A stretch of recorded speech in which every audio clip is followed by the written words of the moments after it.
जिन्होंने ईसाई मज़हब में चेंजिंग करना शुरू कर दी थी और अपने यहाँ तक लाके क्या किया, मुआशरे को तबाह किया है। जिसमें एक चेंजिंग सबसे पहले ईसाइयों ने ये की कि कज़न से शादी को नाजायज़ करार दे दिया।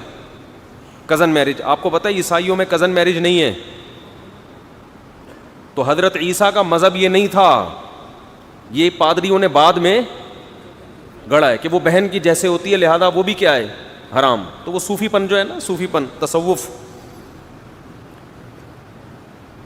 फिर और जितना जितना दूर शादी होगी उतना ज़्यादा अच्छा है, यानी रिश्तेदारों में ना हो, रिश्तेदारों में क्या हो, दूर से दूर हो। उसकी अपनी तहकीक है, मुझे नहीं पता ये तहकीक सही है या गलत। इतनी तहकीक तो सही है कि पादरियों ने ये कज़न मैरिज पर क्या लगाई थी, पाबंदी। हालांकि हज़रत ईसा की ये तालीमात नहीं है।